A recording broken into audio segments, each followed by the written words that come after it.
When is enough enough? For me, enough is enough when you keep thinking about it, when it makes you sick, actually it's prior to when it makes you sick.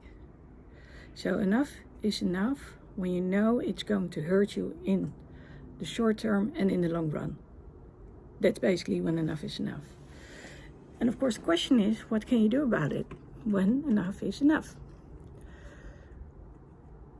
So here's the thing. I'm here in an industrial area, and as you all know, I work a lot of times in the middle of the night. I go live. I'm in Europe. People I go live with are in the States or in Canada, so different time zone. So usually I do my lives during the night. It's just easier that way. And one of the reasons I love being here in the middle of the night is because it's quiet. Usually people stop working. And I'll tell you a little funny thing.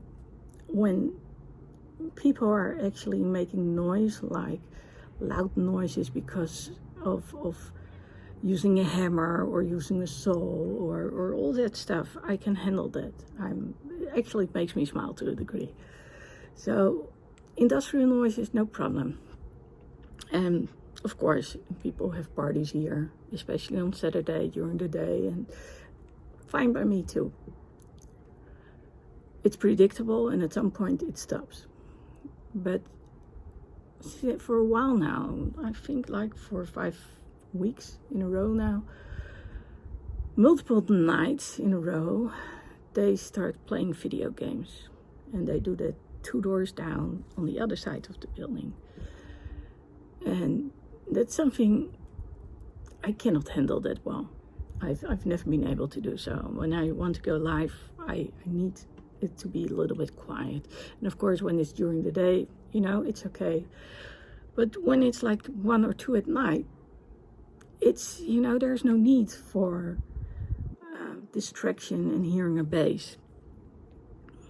So I'm not a person to, I will say things, but I don't agree. I'm about speaking up, speaking out. So if I wouldn't say anything, that wouldn't be me, because then I would contradict myself. Who am I to teach speaking up, speaking out when I don't do it when it's needed? So here's the thing. Every once in a while I get there, and when I knock, they do not hear me.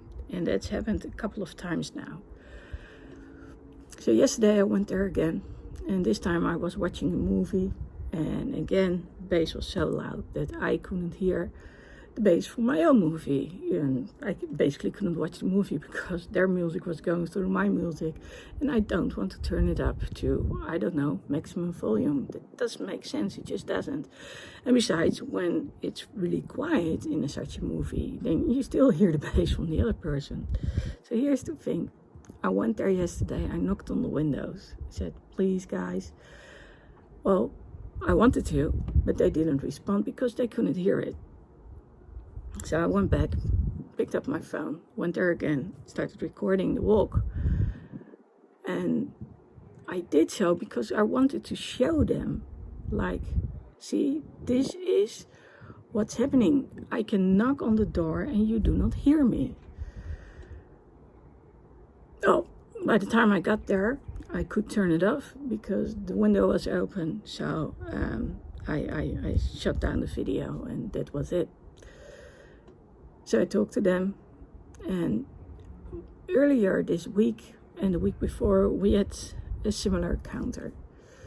So week before, it was so loud, they had opened the window, so I just pulled the window open a little bit further, and I said to them, guys, would you mind? And they jumped like a meter up high in the air, which was kind of funny, I have to admit. It was really funny. It was on a Friday. So the next time I came, they said, don't ever do that again. Don't put your head through the window. Well, actually, I didn't put it through the window. The window opened to the outside, so I didn't. And so when I went there again yesterday, I knocked on the windows. They didn't hear me. I went up there. Window got opened. So I said, hey, yeah, remember me? And so they turned it down. So it was, I couldn't sleep. It was for an hour. I was like, am I going to say something? Am I not going to say something? Should I say something? I've been young too. I know what it is like to, want to do stuff. And I don't want to kill the mood. Don't want to be that nagging neighbor that always I've played drums. My mom played music, if there's someone who knows, but normally you agree to timeline. So then I said, but guys, you don't understand. I knocked on the window and you didn't hear it. Nah, that can't be true. I said, well, that's exactly the reason why I walked up to you with my phone, because I wanted to record it. So, and then, and you're stalking us and this and that. And at that moment, emotions ran high and I couldn't say anything to them anymore. They didn't listen to me anymore. There was nothing I could do. And, I've been talking to their dad, and their dad actually said, if I hear it one more time, I'm going to take all the stuff and I'm going to throw it in the bin. And they looked at me and he said, well, he can try. It's not going to work. So they totally disrespect their father. And, their father is a guy who came here years ago, hardworking man, has got multiple buildings. He is doing great, and he managed to have his employees paid during Corona. Well, that says something about a company owner. Really, kudos. So, I was like, yeah. And it's a shame that I couldn't talk to them anymore. Because what I wanted to explain to them is, I record this not to show it to other people. I record this so you can see it. Sometimes you need to record stuff in order to make people see what they don't believe. So they actually think that I'm, in the middle of the night, I'm going to walk around this building just for the fun of it, to arrest them and see when they're there. Well, it's the other way around. Usually I wait for like an hour or something, and then they start turning up the volume. And that's when, that's basically when I knock on the window and say, hey guys, remember, I want to go live. Or prior to going live, I'll say, you just turn it down a little bit. So the question is, when is enough, and what are we supposed to take and what not? So I asked a couple of people, am I the one who's nagging all the time? So of course they see me as a stalker, which I know I'm not. And they see me as the nagging neighbor, which is correct, I am. But what I said to them last night was, look, you say you don't want me entering your building, but you are entering mine. How come? We're not even there. I said, no, but your sound is. And of course, yes, it's an industrial area, but does that mean that at 3 or 4 at night you're supposed to do this? Well, I don't want to call the police. I'm not even sure if it makes sense, because again, it's an industrial area. But there also is a limit to the amount of noise someone is allowed to make in any area, because straight in the area here are of course other people living here, but they don't hear it. It's kind of funny actually, because when you go outside you don't hear it anymore. It's when you're inside that you can actually hear it. And I already said to their dad, well, maybe they can use sound damping cushions. Well, it's not like a cushion, it's like foam, and that could work. And Dad said, no, that's ridiculous. They shouldn't be needing that. And so for the dad, it's all or nothing. For them, it's, well, at first they said, well, you said you're going live during the week, so on Saturday we can go as we please. I said, well, I didn't say I don't go live on Saturday because I don't know. I don't know when I'm going live in the weekend. I said, but you know what? I can live with you making a lot of noise on Saturdays, you know. But then when I explained to them about the knocking on the window, which they didn't hear, and they didn't believe it, and they made it up to be that the window was actually open prior to it, which it wasn't. It was closed. It was over and done with. You know, emotions were running so high. And that's actually why I came here right now. Because I was like, okay, it's the middle of the day. You haven't been drinking. You're not in the middle of the game. So let's just talk without all tensions being there. Because that's what you normally want to get done. And then again, of course, all got heated up again. First of all, because they saw me. But second of all, because cameras. Oh my God, phones. Oh, stalking. And I know that's, you know, they probably have a lot of friends. And nowadays it seems to be the norm that when there's a riot somewhere, then you record it, you send it, you post it to your friends.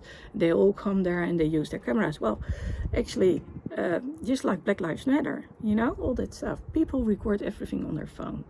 But there's also something called privacy.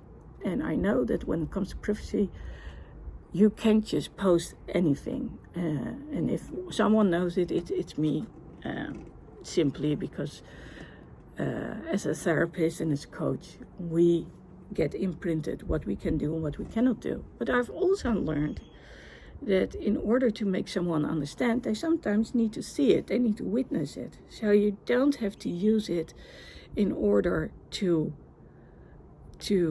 make it public, but you can use it to say, okay, just see, watch, and then I'm going to delete it. I think that's called for private use only.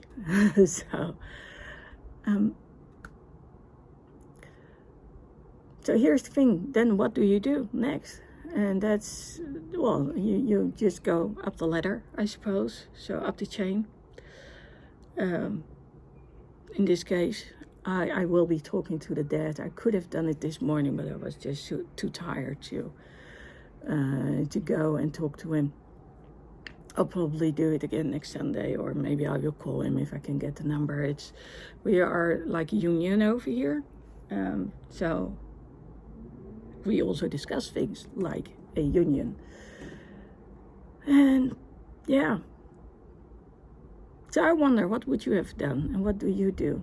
So I strongly believe it's about talking, it's about taking the tension away, coming with examples, showing examples, and also make it understandable in their language. So when they said, you are coming in our building, and again, I didn't, but I can understand why they felt it like that. I mean, if the window opens to the outside and I'm still on the outside of the building, I'm still outside.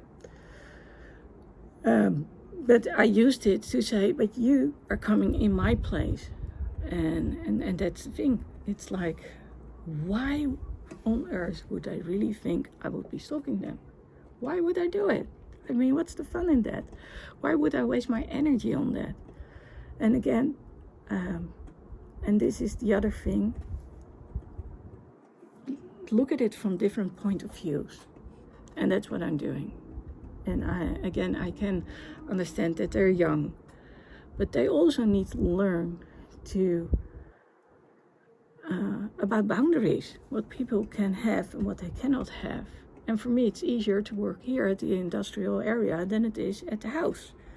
At the house, I can't do my thing. It's not. I mean, I would be disturbing other people if I would just walk in and outside of the house. Besides that, it's pretty annoying. And, you know, I'm here for a reason. It's just easier, it's more laid back. And I have all my stuff here. So it's basically ridiculous to give in to them. And that's it. So what's more important, health reasons or fun? And I guess that basically answers it all. When's enough enough? When fun is at the expense of the health of others, whether it's physical or mental, when it's at the expense of others. And it does harm in the short run and in the long term. That's when enough is enough. Let me know how you feel about it, and if you are the person who could use to learn how to speak up and speak out, then let me know. I'll post the link in here.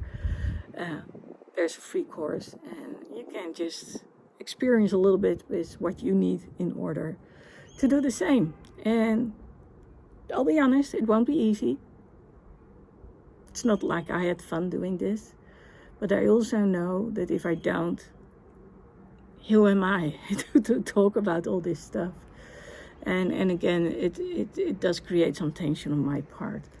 And having been young, I don't want to be the one who takes all the fun away. But again, enough is enough when it's at the expense of others, physically and or mentally.